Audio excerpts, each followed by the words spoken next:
Lyft drivers stand accused of rape, sexual assault, and indecent exposure. And when their alleged victims went to ask for help, they claim to have been met with non-answers, outright lies, or indifference. Realizing they weren't going to get the justice they wanted over the phone, they've decided to try the courtroom instead. Denver 7's Megan Lopez met with one of these women today. And Megan, they have a laundry list of problems with Lyft. They do. There's a lot of changes that they would like to see with that rideshare company. It goes from training to better background checks to more safety measures like cameras in the cars. This month, a San Francisco law firm filed lawsuits on behalf of 19 women who say that they were sexually assaulted by Lyft drivers.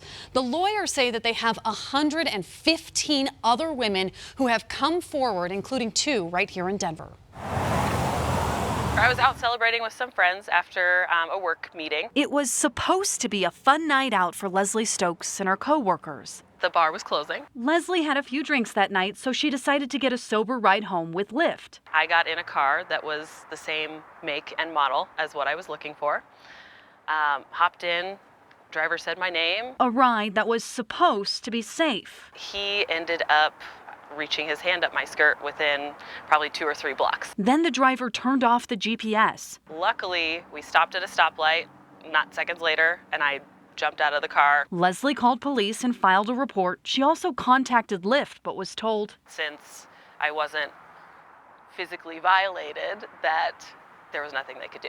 This month, lawyers in San Francisco filed lawsuits on behalf of 19 more women who claim Lyft drivers assaulted them. We represent about 115 other plaintiffs. Leslie is one of them. Her lawyer, Rachel Abrams, believes the company isn't doing enough to address the issues. Every step of the way, there are serious and significant problems at Lyft. Abrams says at the end of the day, all of her clients want the same thing. For the company, for Lyft to implement changes from the beginning, from the hiring process all the way through when something does happen and how it's dealt with. As for Leslie, they've violated, your trust in them. She wants to warn other women about her experience and is advocating for change so that rides that are supposed to be safe are.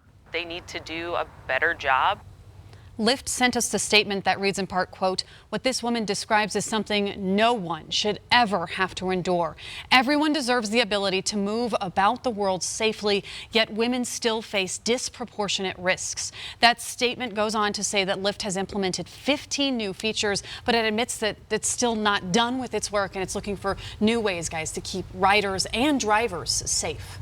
Well, we're glad to hear that, but clearly there is more work to do. Yes. Thanks, Thank you, Megan.